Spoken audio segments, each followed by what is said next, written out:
সংগ্রামের মধ্য দিয়ে বড় হয়েছি এবং এখন লড়াই করে চলেছি।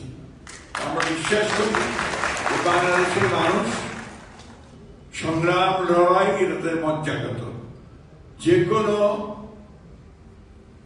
বিপদে যে কোনো দুঃসময়ে সবাই এক হয়ে লড়াই করতে জানে, তার প্রমাণ জুলাই দিয়েছে। গত পরশু ইউএস বাংলাদেশ একটা বিজনেস ফোরামের সভা হচ্ছিল।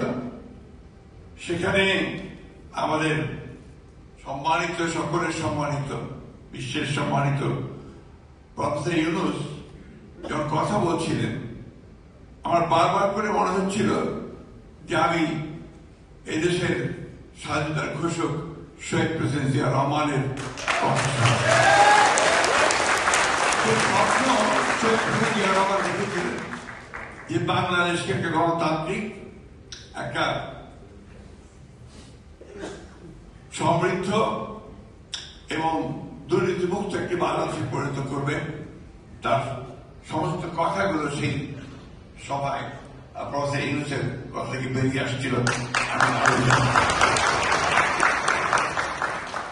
বাংলাদেশের মানুষ কিন্তু প্রতিবার লড়াই করেছে, সংগ্রাম করেছে। যেদিন থেকে একটা দুঃসহ, একটা দানবীয় একটি শাসক গোষ্ঠী বাংলাদেশের উপর চেপে বসেছে, সেদিন থেকেই বাংলাদেশের মানুষ লড়াই শুরু করেছে। আমি এটা শুধু পার্টিকুলার কোন পলিটিক্যাল পার্টিকে কথা বলতে চাই না, প্রায় প্রতিটি মানুষের বিরুদ্ধে সংগ্রাম করেছে। যেমন করেছে আপনার সেই তেঁতুলিয়ার গ্রামের মানুষ, ঠিক তেমনি আপনারা এইখানে এই প্রবাসী মধ্যপ্রাচ্যে যারা আপনার বাংলাদেশের উন্নয়নে বলুন, প্রতিটি কাজে বলুন, যে সহযোগিতা করছে, সেটাও স্বপ্ন দেখেছিলেন শহীদ প্রেসিডেন্ট জিয়া রহমান। এবং আজকে গার্মেন্টসের যে নারীরা আমাদের যে কাজ করছেন এবং একটা নতুন একটা অধ্যায় সূচনা করেছেন, সেটাও কিন্তু স্বপ্ন দেখেছিলেন শহীদ প্রেসিডেন্ট জিয়া রহমান।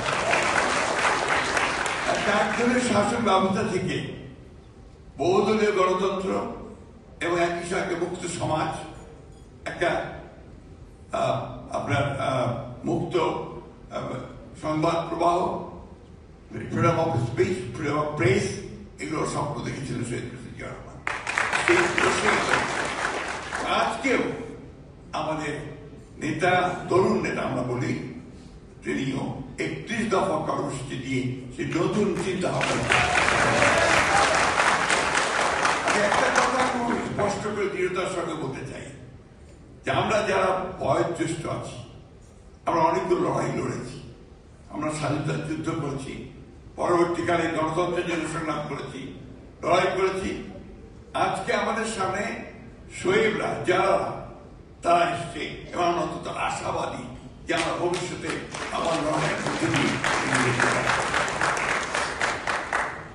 একটা কথা আমাদেরকে সবসময় মনে রাখতে হবে, সে কথাটা হচ্ছে যে স্বপ্ন দেখতে হবে। প্রফেসর ইউনূস যে স্বপ্ন দেখেছেন, যে দেখছেন, এই স্বপ্নগুলোকে আমাদের সামনে এগিয়ে নিয়ে যেতে হবে। তারা সেটা নিয়ে আমার সামনে এগিয়ে যেতে পারবো বলে আমি বিশ্বাস করি। আমাদের যেটা দরকার, সবচেয়ে বেশি যেটা দরকার, সেটা পলিটিক্যাল কমিটমেন্ট। আমাদের মধ্যে সেই আস্থা, দৃঢ়তা থাকতে হবে। বিগত রেজিম আমাদের আস্থা নষ্ট করে দিয়েছিল, বিগত রেজিম আমাদের ধ্বংসস্তূপে পরিণত করেছিল। আজকে যে structure change, political structure change জন্য যে কমিশন করা হয়েছে, সংস্কার কমিশন করা হয়েছে, আমরা কমিটেড যে আমরা এই সংস্কার কমিশনগুলোতে আমরা আমাদের অবদান রাখার চেষ্টা করছি রাজনৈতিক দল হিসেবে, এবং যতটা সম্ভব আমরা কাজ করছি। এবং এই কথা আমরা খুব স্পষ্ট করে সবার সঙ্গেই বলতে চাই, যেখানে বাংলাদেশের সবচেয়ে বেশি উপকার হবে, যেখানে বাংলাদেশি মানুষের উপকৃত হবে, সেই কাজগুলো নিঃসন্দেহে আমরা সর্বাত্মকভাবে করবো বলে আমরা আপনাদেরকে কথা দিতে পারি। আমি বক্তব্য রাজনীতিবিদের খুব খারাপ ভাষা আছে, কথা বলতে পারলেই মাইক বলে কথা বেশি বলে, তো আমি সেই কথা বেশি বলতে চাই না। আমি শুধু আপনাদেরকে এই কথা বলতে চাই যে আমরা আধুনিক চিন্তা করি, আমাদের পরবর্তী জেনারেশন, আমাদের ছেলেরা, আমাদের মেয়েরা, তারা নিঃসন্দেহে অনেকে বেশি আধুনিক চিন্তা করে, সেটাকে ধারণ করার মতো মানসিকতা আমাদের আছে, সেটাকে গ্রহণ করার মতো সফলতা।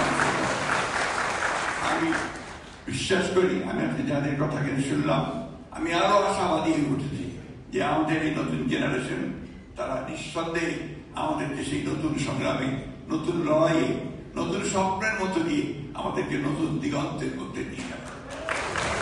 আমি যার সঙ্গে কথা বলছিলাম, আজকে সকালে কথা বলছিলাম, আমি অত্যন্ত আশাবাদী হয়ে উঠেছি যে আমাদের মেয়েরা, অর্থাৎ নারীরা, তারা একটা বিশাল ভূমিকা পালন করবেন আমাদের আসুন। একটাই আহ্বান আমাদের সকলের, আপনাদের সকলের কাছে, যে আজকে আমরা সবাই এক হয়ে একই একটা বিষয়ে, বাংলাদেশের বিষয়ে সবার আগে